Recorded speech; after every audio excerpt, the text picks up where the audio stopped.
Hello everyone, आप सभी का द पीएससी प्रिपरेशन पर स्वागत है। आज हम 27 मार्च 2026 से बनने वाले सभी करंट अफेयर को कवर करेंगे। उससे पहले हम लास्ट क्लास का रिवीजन कर लेते हैं। लास्ट क्लास में हमने पढ़ा था स्विस संगठन द्वारा जारी वर्ल्ड एयर क्वालिटी रिपोर्ट 2025 के अनुसार दुनिया का सबसे प्रदूषित शहर कौन रहा है, तो लोनी इंडिया। कंट्री में देखें तो फर्स्ट रहा है पाकिस्तान और इंडिया का रैंकिंग 6th है। और कैपिटल कैटेगरी में देखें तो दिल्ली सबसे प्रदूषित राजधानी रही है। ईरान में अली लारीजानी की मृत्यु के बाद सुप्रीम नेशनल सिक्योरिटी काउंसिल का प्रमुख कौन बने हैं, तो मोहम्मद बागेर जोलघद्र। डेनमार्क में आयोजित होने वाले आगामी Thomas cup and Uber cup 2026 में भारत का प्रतिनिधित्व किसके द्वारा किया जाएगा, तो थॉमस कप जो है मेल के लिए होता है, उसमें लक्ष्य सेन करेंगे और उबर कप 2026 के लिए पीवी सिंधु करेंगी। हाल ही में भारत के किस मंदिर के रत्नों और आभूषणों की गणना 48 साल बाद किया जा रहा है, तो जगन्नाथ टेम्पल पुरी उड़ीसा में है। हाल ही में यूरोपियन संघ और किस देश के बीच मुक्त व्यापार पर समझौता हुआ है, तो यूरोपियन यूनियन और ऑस्ट्रेलिया के बीच। भारत के सबसे पुराने अर्धसैनिक बल असम राइफल द्वारा कौन सा स्थापना दिवस मनाया जा रहा है, तो 119वां। पश्चिम एशिया में चल रहे संकट के बीच राष्ट्रीय ऊर्जा आपातकाल घोषणा करने वाला दुनिया का पहला देश कौन बना है, फिलीपींस।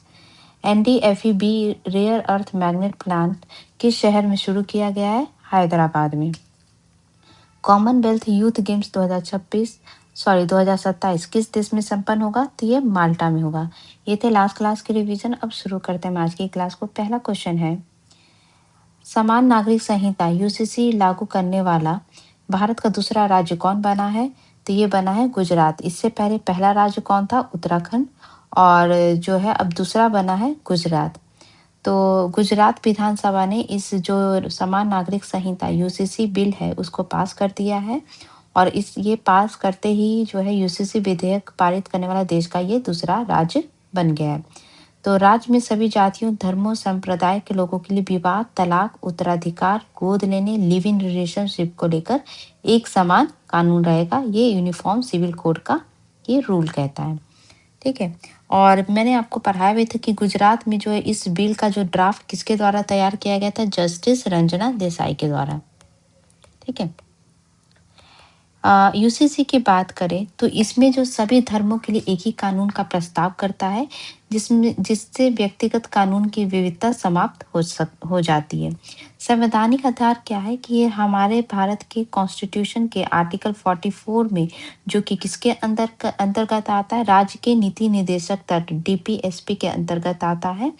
और ये जो है ये पूरे देश में नागरिकों के लिए एक समान नागरिक संहिता जो है सुरक्षित करने का प्रयास करता है। अगर भारत में इसकी वर्तमान स्थिति देखें तो गोवा में जो है भारत का एकमात्र ऐसा राज्य था जब पुर्तगाल का शासन था, तब से ही एक प्रकार का समान नागरिक संहिता गोवा सिविल कोड वहाँ पे लागू है। लेकिन जो है आज़ादी के बाद जो है पहला जो है उत्तराखंड बना था राज्य, जिसने यूसीसी बिल 2024 में पास करवाया और जो है जनवरी 2025 में इसको लागू किया है। ठीक है। अब दूसरा बना है गुजरात। तो उत्तराखंड और गुजरात दोनों के कानून में जो है जो यूसीसी बिल है उसमें एसटी अनुसूचित जनजाति को इस संहिता के दायरे से बाहर रखा गया, उन पे ये नियम लागू नहीं होगा। नेक्स्ट क्वेश्चन है, दिल्ली में आयोजित पहला जो है इंटरनेशनल फिल्म फेस्टिवल दिल्ली 2026 में किसको लाइफ टाइम अचीवमेंट अवार्ड प्रदान किया गया है, तो धर्मेंद्र देवल को, शर्मिला टैगोर को, नंदुमुरी बालकृष्णन को, तो तीनों को जो है ये दिया गया है। तो ये दिल्ली सरकार के द्वारा पहली बार जो है अंतर्राष्ट्रीय फिल्म महोत्सव जो है दिल्ली किया गया है। भारत मंडपम में मुख्यमंत्री रेखा गुप्ता ने इसका जो है उद्घाटन किया था। और इसमें जो है पद्म भूषण अभिनेत्री शर्मिला टैगोर, अभिनेता धर्मेंद्र सिंह देवल और पद्म भूषण से सम्मानित अभिनेता बालाकृष्ण नंद मुरी को जो है लाइफ टाइम अचीवमेंट अवार्ड दिया गया है। अवार्ड से रिलेटेड फैक्ट देखें जो इंटरटेनमेंट से रिलेटेड है। ऑस्कर 2026 में 16 नामांकन पाने वाली जो है पहली फिल्म बनी थी सीनर। बौद्ध धर्म गुरु दलाई लामा को ग्रैमी अवार्ड दिया गया था उनके एल्बम मेडिटेशन के लिए। हॉलीवुड के जो है फिल्म मेकर हैं जिनका नाम है स्टीवन स्पीलबर्ग, इस ग्रैमी अवार्ड इन्होंने जीता था। और इस जीत के साथ ही ई गॉड क्लब में ये शामिल होने वाले जो है होकर ऐतिहासिक उपलब्धि हासिल की गई थी। बाफ्टा 2026 में बेस्ट फिल्म का अवार्ड जो वन बैटल आफ्टर अनदर को मिला था। इसके अलावा इंडियन फिल्म थी बूम, इसको best children and family film का अवार्ड मिला था। द एक्टर अवार्ड 2026 जो है माइकल बी जॉर्डन के द्वारा जीता गया था और जेसी बकली के द्वारा। इसके अलावा रश्मिका मंदाना को गदर तेलंगाना फिल्म अवार्ड 2025 में सर्वश्रेष्ठ अभिनेत्री का अवार्ड मिला है। भारत के दिग्गज अभिनेता जिनका नाम है अमोल पालेकर, इनको मेटा 2026 में लाइफ टाइम अचीवमेंट अवार्ड से सम्मानित किया गया है। 98 एकेडमी अवार्ड्स में सर्वश्रेष्ठ फिल्म का award one battle after another ने जीता था। और शेप ऑफ मोमो जो है एक भारतीय फिल्म है, इसने रूस में आयोजित spirit of the fire international film festival 2026 में जो है 2 प्रतिष्ठित पुरस्कार जीता था। नेक्स्ट क्वेश्चन है, अमेरिकी फर्म मॉर्निंग कंसल्ट के अनुसार 68% अप्रूवल्स रेटिंग के अनुसार विश्व में सबसे लोकप्रिय नेता कौन बने हैं? तो ये बने हैं नरेंद्र मोदी। तो अमेरिकी स्थित प्रतिष्ठित डेटा एनालिटिक्स फर्म है जिसका नाम है मॉर्निंग कंसल्ट। इसके द्वारा एक सर्वेक्षण करवाया गया था जिसके अनुसार जो है हमारे देश के प्रधानमंत्री नरेंद्र मोदी जी जो है वैश्विक जो जितने भी वैश्विक नेता है उन सब से जो है सबसे पहले स्थान पे आते हैं और 68% जो है इनको जो है अप्रूवल रेटिंग मिली है। और सेकंड नंबर पे जो है स्विट्जरलैंड के पी पारमेलिन आते हैं। और इसके अलावा जो है ली जे मयंग दक्षिण कोरिया के आते हैं। थर्ड नंबर पे आंद्रे चेक गणराज के आते हैं और फोर्थ पे जेवियर माइली अर्जेंटीना के आते हैं। और फिफ्थ नंबर पे जो है जापान की पहली महिला प्रधानमंत्री जो साने तकाइची हैं इनका स्थान आता है। इसमें अगर जो है अगर बात करें डोनाल्ड ट्रंप की तो इनको सिर्फ 39% ही वोटिंग मिली है। और भी बहुत सारे जो नेता हैं आसपास वो जो है उनको काफ़ी कम रेटिंग मिली है। ठीक है, तो सबसे फर्स्ट नंबर पे बने हुए हमारे देश के प्रधानमंत्री नरेंद्र मोदी। नेक्स्ट क्वेश्चन है, किस बांग्ला भाषा के लेखक को उनकी कृति हर पार्वती कथा के लिए 35वां सरस्वती सम्मान 2025 प्रदान किया गया है? तो इनका नाम है राम कुमार मुखोपाध्याय। ठीक है, इससे पहले जो है 2024 का जो है डॉक्टर भद्रेश स्वामी को मिला था, 2023 का प्रभा वर्मा को और 2022 का मिला था शिवा शंकरी को। तो अभी जो है भारतीय साहित्य के क्षेत्र में जो है प्रतिष्ठित सरस्वती सम्मान जो है 22 साल बाद किसी बांग्ला भाषा के लेखक राम कुमार मुखोपाध्याय को उनकी कृति हर पार्वती कथा के लिए इनको ये प्रदान किया गया है। ये जो सम्मान है ये के बिरला फाउंडेशन के द्वारा दिया जाता है जिसमें 15 लाख रुपए सम्मान राशि के साथ प्रशस्ति पत्र और प्रतीक चिन्ह दिया जाता है। जो राम कुमार मुखोपाध्याय इनकी जो कीर्ति हर पार्वती कथा इसका जो प्रकाशन है 2020 में हुआ था। और ये जो हर पार्वती कथा जो है ये बुक है ये शिव पार्वती की पौराणिक कथा को केंद्र में रखकर लिखा गया है। अवार्ड से रिलेटेड फैक्ट देखें तो भारतवंशी जो है एक उनका नाम है ऋषभ राठौर। इन्होंने नासा स्पेस एक्स चैलेंज में ग्लोबल नामिनी और गैलेक्टिक प्रॉब्लम सॉल्वर सम्मान जीता था। 60वां ज्ञानपीठ अवार्ड जो है आर बैरा मित्थु को दिया गया है। द म्यूजिक एकेडमी के 100 सम्मेलन में संगीत कला निधि पुरस्कार 2026 जयंती कुमारेश को दिया जाएगा और नृत्य कला निधि पुरस्कार नरेंद्र जी को दिया जाएगा। और इसके अलावा जो है हिंदी लेखिका ममता कालिया को उनकी किताब जीते जी इलाहाबाद के लिए साहित्य अकादमी 2025 प्रदान किया गया है।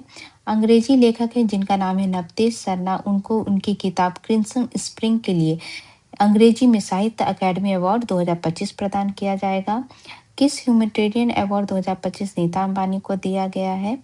और इसके अलावा प्रसिद्ध इतिहासकार हैं जिनका नाम है विलियम डैलिम्पल, उनको उनकी किताब द गोल्डन रोड के लिए जो है मार्क लिंटन हिस्ट्री प्राइज 2026 प्रदान किया गया है।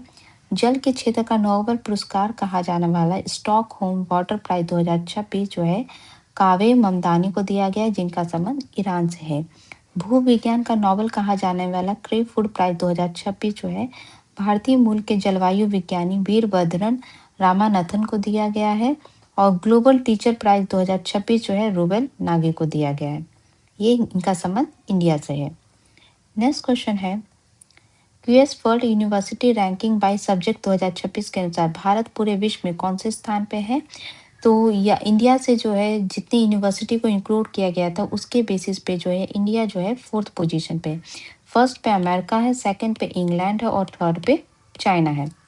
ठीक है, तो इसमें सब्जेक्ट बाय ये लिस्ट जारी की गई थी और इस वर्ष के रैंकिंग में जो है भारत के कुल 54 विश्वविद्यालयों के 599 विषयों को शामिल किया गया था। ये सब्जेक्ट वाइज दिया गया है।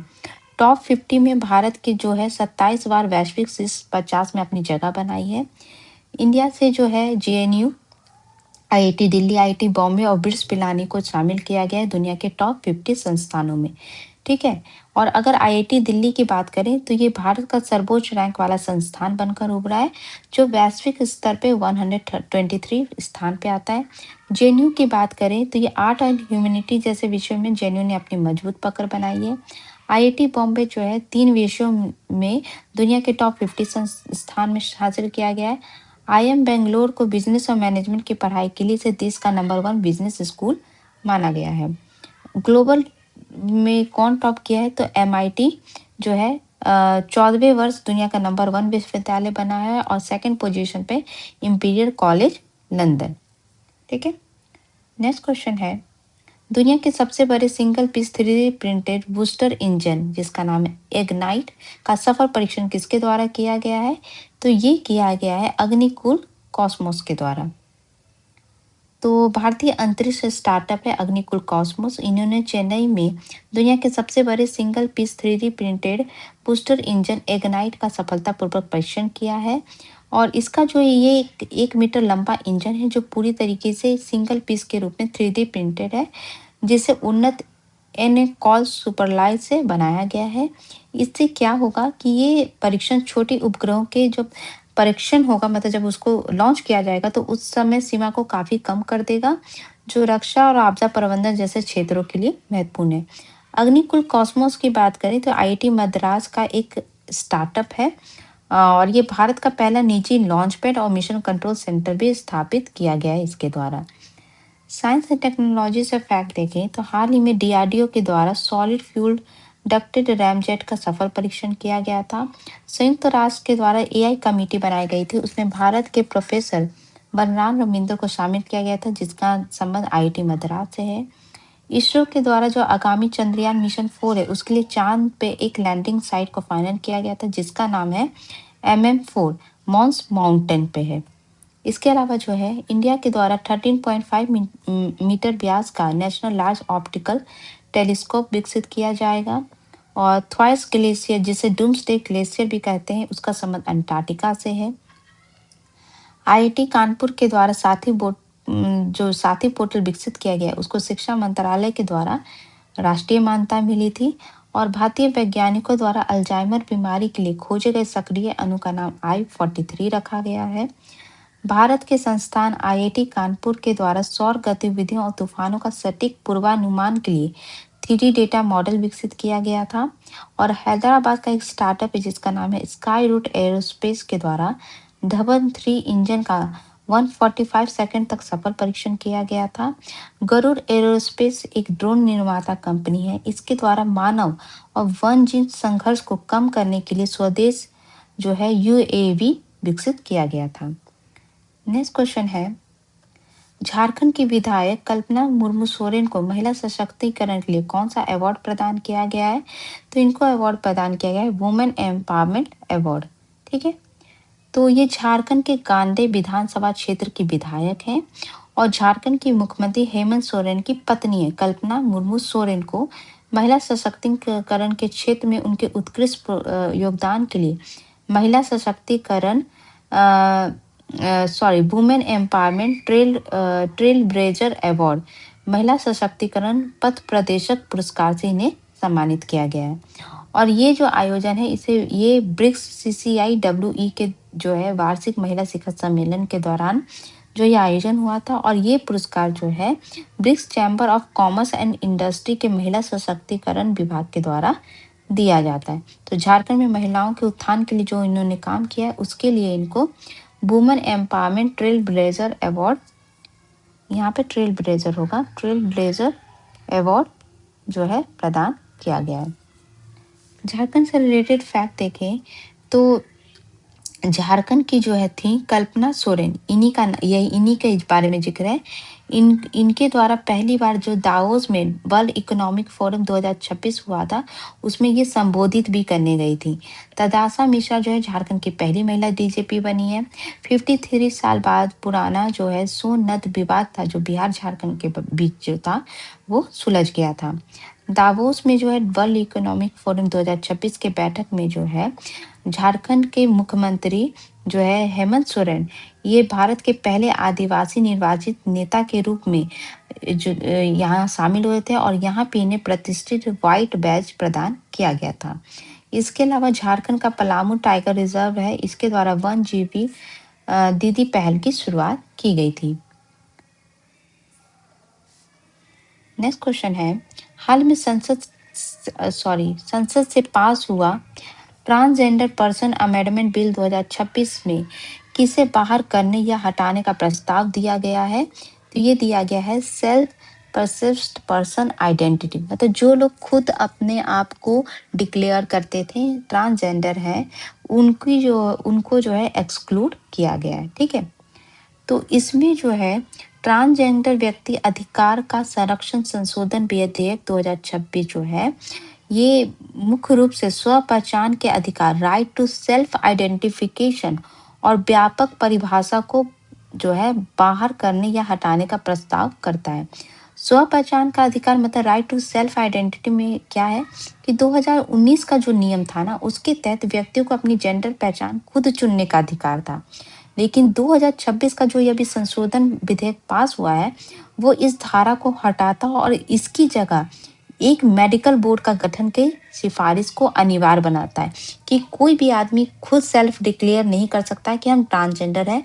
अगर उसके लिए जो है अब ये प्रावधान है कि मेडिकल बोर्ड होगा और उनको एक मेडिकल सर्टिफिकेट के तहत ये डिक्लेयर किया जाएगा कि वो ट्रांसजेंडर है। इसके अलावा जो है जो व्यापक परिभाषा थी उसको नैरोइंग की गई, डेफिनेशन ट्रांसजेंडर की नैरो की गई है। इसमें ये कहा गया है कि जो मौजूदा अस्पष्ट और व्यापक परिभाषा है उसको अधिक हटाकर विशिष्ट बनाया गया है। तो इसमें जो है इससे क्या हुआ है कि जो लोग जो है नॉन बाइनरी पहचान रखते थे, उनको लिए ये चिंता का विषय बन गया है। मतलब नॉन बाइनरी पहचान जो है, जैसे कि कुछ लोग होते ऐसे लोग जो कि अपनी पहचान को आइडेंटिफाई नहीं कर पाते हैं कि मेल है फीमेल, तो उनके लिए जो है ये जो है इस परिभाषा के अनुरूप जो है उनके लिए ये प्रॉब्लम क्रिएट करेगा। हम अगर कंपैरिजन करें कि क्या चेंजेस हुए हैं, ये 2019 का अधिनियम था और ये 2026 का संशोधन विधेयक है। इसके तहत जो है पहचान की परिभाषा ये थी पहले कि खुद का लिंग पहचान, ट्रांस पुरुष, गैर बाइनरी जो है नॉन बाइनरी, इन सबको शामिल किया गया था। लेकिन अब जो है सांस्कृतिक समुदाय बिन्नर, हिजरा, अरावनी या जैविक इंटरसेक्स विविधताओं तक सीमित है। व्यक्तिगत जो पसंद है, आपकी पर्सनल जो चॉइस है, उसको बाहर कर दिया गया है। प्रमाण प्रक्रिया पहले डीएम जो है सर्टिफिकेट दे देते थे, कोई जो है मेडिकल सर्टिफिकेट नहीं होता था। लेकिन अब जो है मेडिकल बोर्ड के तहत जो है सीएमओ इसकी समीक्षा करेंगे। स्व अनुभूत लिंग प्रावधान मतलब खुद से जो है सेक्स जेंडर जो डिफाइन करते थे, वो अब डिफाइन आप नहीं कर सकते। कानूनी स्थिति जो है लिंग के स्व निर्धारण के अनुरूप जो थी, लेकिन अब जो है कल्याण के वास्तविक लाभार्थियों की पहचान करना और कड़ा नियंत्रण रखने पर जोर दिया गया है। अपराधों के लिए अब दंड क्या है? इसके तहत पहले जो था समान शारीरिक यौन दुर्व्यवहार अगर किया जाता था तो अधिकतम 2 वर्ष की सजा होती थी।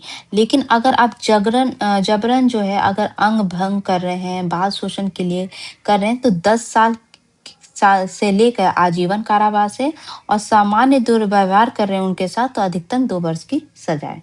ठीक है, टारगेट से रिलेटेड फैक्ट का हम रिवीजन कर लेते हैं। पहले ये 2026 से बनने वाले जितने भी टारगेट हैं उसको हम देख लेते हैं। तो 2026 के लिए क्या क्या टारगेट रखा गया कि भारत को जो है नक्सलाइट फ्री किया जाएगा, पूरे देश में एसआईआर जो है पूरा कर लिया जाएगा, मानविक समुद्र मिशन समुद्रयान जो है 2026 में लॉन्च करने का टारगेट रखा गया है। इसके अलावा देश में बुलेट ट्रेन चलाने का लक्ष्य भी 2026 रखा गया है। और गगनयान मिशन का पहला कक्षीय परीक्षण जो जीवन परीक्षण है, ये भी 2026 में टारगेट रखा गया है। इसके अलावा जो है 10 साल में टेलीकॉम सेक्टर का भारत की जीडीपी का जो है 20% रखने का लक्ष्य रखा गया है। इसरो का जो मानवयुक्त अंतरिक्ष मिशन था गगनयान, इसका जो है 2026 में, सॉरी 2 बार रिपीट हो गया। इसके अलावा जो है इसके वाला 2026 का जो पहला मिशन था वो इस साल वो PSLV C62 लॉन्च किया गया था। और पहली डिजिटल जनगणना 2027 का पहला चरण जो है 1 अप्रैल 2026 से लागू किया जाएगा। और इस वर्ष के अंत तक परमानेंट मैग्नेट उत्पादन शुरू किया जाएगा, जो कि अभी लगाया भी गया है। प्लांट कहाँ पे लगाया गया है? मैंने आपको बताया था कि हैदराबाद में प्लांट लगाया गया है, NDFEB परमानेंट मैग्नेट का प्लांट। ठीक है, 2027 से रिलेटेड अगर हम टारगेट देखें तो ये 2027 का है। तो इसमें जो है भारत को कचरा मुक्त बनाने का लक्ष्य रखा गया है। और डिजिटल जनगणना 2027 की शुरुआत होगी। और कैग के द्वारा सभी राज्यों, विधानसभा, केंद्र शासित प्रदेशों में जो है 2027 तक एक समान व्यय वर्गीकरण अपनाने का निर्देश दिया गया है। और कैग के द्वारा 2026-27 से इजी ऑफ लिविंग ऑडिट भी किया जाएगा। 2028 का टारगेट रखा गया है। जल जीवन मिशन की समय सीमा जो बढ़ाई गई है, उसका टारगेट जो है 2028 तक रखा गया है। 2029 से टारगेट है कि भारत को नशा मुक्त बनाया जाएगा और टीबी मुक्त बनाया जाएगा। ठीक है, इसके अलावा 2030 से रिलेटेड ये सारे टारगेट जो है अब 2030 से, इसके अंतर्गत देश के गाँव में जियो पैस्टल प्लानिंग का लक्ष्य रखा गया है। रेबीज मुक्त भारत बनाने का लक्ष्य रखा गया है। और सड़क हादसों को जो है 50% तक करने का लक्ष्य रखा गया है। इसके अलावा जो है ये सब भी 2030 से रिलेटेड है। इसमें जो है मंगलयान मिशन 2 लॉन्च करने का रखा गया है। भारत में जो वैश्विक अंतरिक्ष अर्थव्यवस्था है, उसमें हिस्सेदारी 8% होने का लक्ष्य रखा गया है। HIV एड्स को समाप्त करने का लक्ष्य भी 2030 है। इसके अलावा जो है SBI रिपोर्ट के अनुसार 2030 तक भारत में प्रति व्यक्ति आय $4,000 पार कराने का जो है लक्ष्य रखा गया है। ऊर्जा मंत्रालय के द्वारा जो है राष्ट्रीय बिजली नीति 2026 जो पेश किया गया, जो ड्राफ्ट पेश किया गया, उसके तहत 2030 तक प्रति व्यक्ति बिजली खपत जो है 2000 किलोवाट पर आवर जो है करने का लक्ष्य रखा गया है। और अटल पेंशन योजना की समय सीमा भी जो है 2031 तक बढ़ाई गई है। 2035 का क्या टारगेट रखा गया है इसके तहत? इसके तहत जो 1835 में जो है मैकैलू मिनट शुरू हुआ था, इसको 2035 तक जो है खत्म करने का लक्ष्य रखा गया है। ई पासपोर्ट सेवा कार्यक्रम 2.0 को पूरी करने का लक्ष्य 2035 रखा गया है। और 200 से अधिक पनडुब्बी और जहाज का संचालन का रखा गया है। इसके अलावा जो है उस शिक्षा के सकल नामांकन अनुपात को 50% करने का लक्ष्य भी 2035 रखा गया है। 2040 का टारगेट रखा गया है कि भारत जो है चांद पे अपना स्वदेशी अंतरिक्ष यान भेजने का लक्ष्य रखा गया है। इसके अलावा 2047 का जो टारगेट है वो रखा गया है कि भारत जो है 2047 तक 7000 किलोमीटर यात्री कॉरिडोर विकसित करेगा। और इसके अलावा 19.5% जनसंख्या जो है 2047 तक बुजुर्ग हो जाएगी। ये रिपोर्ट नीति आयोग के अनुसार जारी किया गया था। और हर नागरिक को बीमा देने का लक्ष्य भी 2047 रखा गया है। 2080 का टारगेट इंडिया के द्वारा जो है कि भारत की जो प्रजनन दर है वो ये बताया गया है कि 2080 तक भारत की कुल प्रजनन दर जो है 1.8 और 1.9 जो है टोटल फर्टिलिटी रेट के साथ स्थिर हो जाएगी। ठीक है, तो टारगेट का जो हमने बहुत दिनों से रिवीजन नहीं किया था, इसलिए मैंने ये पूरा टारगेट से रिलेटेड फैक्ट का रिवीजन आपको करवाया है। ठीक है, कल मैंने आपसे पूछा था कि भारत के द्वारा पहली बार किस प्रोटोकॉल के कार्यान्वयन पर अपनी पहली राष्ट्रीय रिपोर्ट प्रस्तुत की गई है। तो ये प्रोटोकॉल था नगोया प्रोटोकॉल के लिए। ठीक है, आज का क्वेश्चन है कि किस देश में स्थित प्रम्बानन मंदिर के जीर्णोद्धार के लिए भारत के ASI archaeological survey of India के साथ साझेदारी की गई है। मतलब आपको बताना है कि ये मंदिर कहाँ स्थित है, जिसका जो है जो इसकी मरम्मत और इसका जो जीर्णोद्धार के लिए जो है भारत का जो एएसआई है और उस देश का जो है जो आर्कियोलॉजिकल डिपार्टमेंट उसके साथ साझेदारी हुई है। तो ये मंदिर कहाँ स्थित है आपको बताना है, थाईलैंड, कंबोडिया, इंडोनेशिया या मलेशिया। तो इसका आंसर आप मुझे कमेंट बॉक्स में दे सकते हैं और इसकी जो पीडीएफ है आपको टेलीग्राम चैनल पे मिल जाएगी। तो ये थे आज के important current affair. I hope आपको क्लास अच्छी लगी, तो प्लीज़ चैनल को लाइक शेयर सब्सक्राइब जरूर करिएगा। Thank you so much.